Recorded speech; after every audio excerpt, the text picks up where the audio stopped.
bavukanye dusangiye inguka ya misa, mwebwe muri ngaha mu Rutana hamwe n'abariko barifatanya natwe ubwisambirizi n'ibindi binyamakuru. Kw'izina rya Diocese ya Rutana no kw'izina ryanje nyene mbanje kubaha ikaze mwese, mpereye ku bungere ba Ekleziya y'u Burundi bama baremesha inyigisho zo muri aya mahwaniro. Abari ngaha nyir'icyubahiro Musenyeri Bonaventure Nahimana, umwungere mukuru wa Diocese nkuru ya Gitega, akaba n'umukuru w'inama y'abepiskopi. Ndahaye ikaze nyir'icyubahiro Musenyeri Salvatore Niciteretse, umwungere wa Diocese ya Bururi, akaba n'icegera c'umukuru w'inama nkuru y'abepiskopi. Ndahaye ikaze nyir'icyubahiro Musenyeri Yohakimu Ntahondereye, umwungere wa Diocese ya Muyinga. Eka ndahaye ikaze n'abandi bungere bazoheza bagashika ngaha kwifatanya n'urugwaruka rwaje ruva mu madiyoseze yose y'igihugu. Namwe rwaruka mwaje mugana wa musaraba wa Yezu Kristu Papa Yohani Paulo wa kabiri yahaye urwaruka rw'isi yose, agira ati nubabere ikimenyetso cy'urukundo Imana yakunze abantu, kugira ngo namwe muzobe intumwa z'urwo rukundo. Mu nyuma niho abungere bacu nabo baciye bashikiriza urwaruka rw'i Burundi uwo musaraba uri ngaha imbere yacu, kugira ngo ubere urwo rwaruka ikimenyetso cy'urukundo, ugusubiza hamwe no kurekuriranira. Uwo musaraba urwaruka rwo mu madiyoseze yose rwarawusanganiye, rurawugendanira, rurawuteramira, nawe urakora ibyiza byinshi muri rwo, eka mbere no mu bakristu benshi. Ubu naho rwaruka mukikije kuri uyu munsi waho nyir'ubweranda Papa Leo wa14 yaraye ahereje inkuka ya misa hari i Roma, ari kumwe n'urwaruka isinzi rwari rwaje ruva ku isi yose, ruri mu rugendo rweranda rujanye n'iyi yubile turimwo y'imyaka 2025 kuva ducunguwe. Mw'ijambo yashikirije urwo rwaruka yararusavye ko rwoba indemesha z'amahoro aho ruherereye hose, nkako muri iyi myaka amahoro yarahungabanye henshi kw'isi. Ubwo butumwa bwo kuremesha amahoro ntibworoshe, kuko umenga urwaruka ntirwoshobora guhangana n'ibihangange vyo kw'isi vyama vyashoye intambara kubera ibirwanisho vyishimira, kubera amafaranga vyishimira n'ibindi. Yamara rwaruka ntimugire ubwoba, kuko abizigiye umukama bagenda bataruha. Murazi ko ico arico civugo c'irwaniro. Ntimukaruhe rero muri urwo rugamba rwo kuba intumwa z'urukundo no kuremesha amahoro. Ntimukaruhe nka ba Banyisirayeli twumva mu gisoma ca mbere yoje gushikirizwa, bidogera Imana na Musa ngo mu bugaragwa nta kindi bakironka barya atari imana yonyene, bagaca baririra inyama, amafi, ibitunguru n'ivyamwa bahora bihereza bakiri mu Misiri. Mu kwidoga batyo baribagiye ko naho mu Misiri baronka ivyo barya vyinshi kandi biryoshe, babirya ari abaja b'abandi, babirya batagira iteka, babirya batagira izina.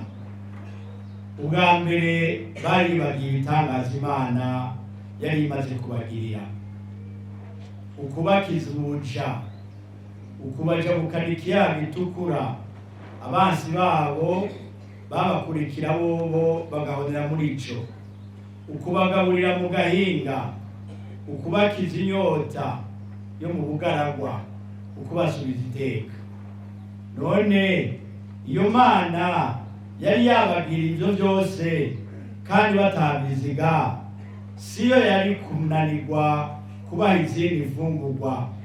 Baribagiye icabashikanye ngaho, baribagiye iyo baje bava. Rwaruka, akenshi abantu babura umwizero bakihebura kubera ko bacibwa intege, barengerwa n'ibibagoye baba bagezemwo muri ico gihe, bikabananira gufata umwanya wo kwicara ngo bazirikane ibyiza byinshi Imana imaze kubagirira ku giti cabo kandi mu bihe byinshi. Iyaba twaza turibuka ko turiho kubera ubwiza bw'Imana mushobora byose, bitworohishijwe birengeye n'intambamyi zitandukanye zo mu buzima. Ubwa kabiri cyane cyane, abo Banyisirayeli baribagiye ko bafise iyo batera baja, baribagiye ko urugendo rwabo rufise ihangiro, ni ukuvuga ugushikira igihugu c'isezerano. Naho bari bakiri mu bugaragwa, naho bamba ku mfungurwa imwe, bari bafise iyo batera bagana mu gihugu c'amata n'ubuki, igihugu c'abasekuru. Egome, nejo bundi, iyo umuntu akora adafise ihangiro, iyo akora atazi igituma ariko arakora, atazi iyo ashaka gushika, akora atangoga ashiramwo n'ukubita mu nzira, mbere agashobora kubita mu nzira. Uhugira umwizero waho urondera gushika, nivyo bituma utambuka ushingura utaruha. Waruka, mweho murafise iyo muja, murafise iyo muva, murafise n'iyo muja. Muva hehe? Mwaracunguwe n'umusaraba wa Yesu Kristo umwana w'Imana. Mwibatisimu mwaronse, mwaruhagijwe amaraso yiwe yasheshe kuri uyu musaraba, arabakiza igicumuro n'urupfu, arabagira abana b'Imana babushitse. Iryo ni ryo buye ry'umushinge w'ubuzima bwanyu, mushingiye ku mwuka y'umwana w'Imana yabitangiye, mushingiye ku bwiza n'ubweranda yabarongeye ku bw'iyo mwuka yiwe. Ukwizera Imana mu buzima bwanyu gushinze imiti ngaho, yabagiriye igitangaza nk'icyo ntizokwigera ibaheba. Ubwa kabiri, timuja hehe? Uwo Yesu Kristo umwana w'Imana yabiguze kugira ngo musange ubuzima n'Imana butatubwerana.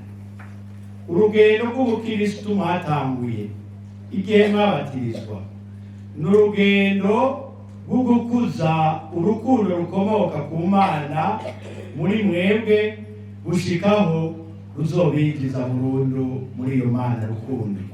Imana imwe iri mu batatu. iryo ni ryo hangiro ry'ubuzima bwanyu, mwaremewe gusangira ubuzima n'Imana. Ivyo nivyo bindi bibaha ishaka n'ubutwari mu vyo mukora, mu buryo mwigenza, mu buryo mubana n'abandi. Nivyo mbere bituma ubuzima bwanyu bushobora guca ibibatsi mu maso y'abantu. Egome, murashobora kuvuga muti turafise iyo tuva, turafise iyo tuja, vyoduha ingoga. Mugabo ko tuguma turi bamagara make. Humura gwaruka, uwo Yezu Kristo yadupfiriye n'ubu arababona, kuko ni muzima, agendana namwe, yamana namwe. Arababona nka kumwe yabona abantu isinzi bakaka inyuma yiwe bakamutera ikigongwe, kuko yabonye inzara yabo, agaheza akabagaburira bakarya bagahaga, n'ugusigaza bagasigaza. N'umugenzi abakunda akabagirira impuhwe, umugenzi ababonera ivyo mukeneye mutaranabimubwira.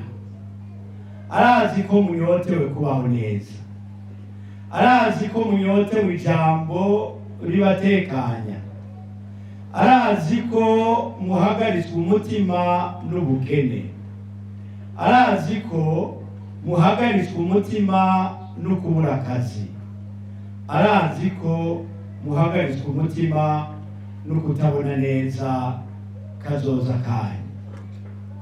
Muri iyo mitwaro yose Yezu agira ati turi kumwe dusangira urugendo, ahubwo arongera ko ati nimuze mwebwe mwese murushe kandi muremerewe, nzobaruhurira. Niwe yiremeka iyo mitwaro yacu, natwe tukabona kuremurukwa, kuko turi kumwe nawe. Adufasha kubona iby'ubuzima bwacu twisununuye, twisunze urugero rwiwe, tukamurikirwa n'umuco wiwe udutuma tubona ko hariho n'inzira nziza zindi twogerageza gucamwo mu kurondera akazoza gatunganye. Turi kumwe nawe adufasha kurinda ibitugora, akadufasha no kumenya guca mu mahwa n'iyindi mitego ya sekibi. Turi kumwe nawe adufasha kwagura imitima yacu kubw'urukundo rwiwe, tukabona kwakira bene wacu, tugaca dushira hamwe ingufu zacu, ubwenge n'ubumenyi, bikadutuma dusangira urugendo rw'ubuzima dufatanye mu nda. Rwaruka, muje kumara iminsi 3 ngaha, ata wundi muje murondera atari Kristu yabambwe ku musaraba kubw'urukundo adufitiye. Mwigoye, mwakoresheje n'uburyo, mwemeye n'uburuhe.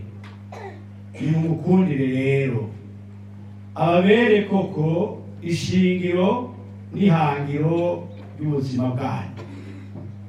Aho niho mutazokwigera muruhishwa iby'akagirire n'ingorane z'ubuzima.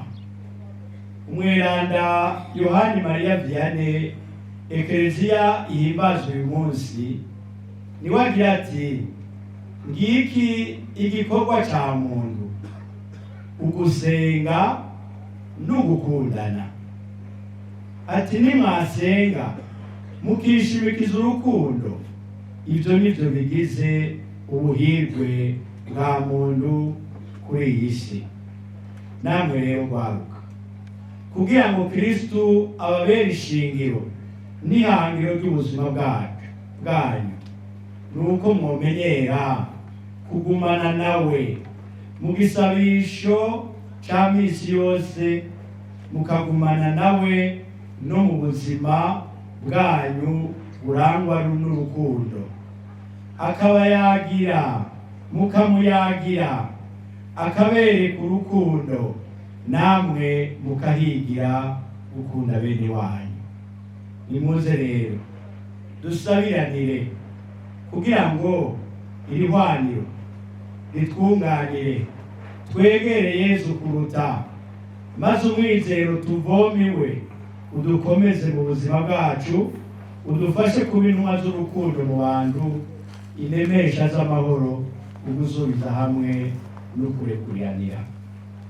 Mu izina rya Data n'irya Mwana n'irya Mutima Mweranda. Amen.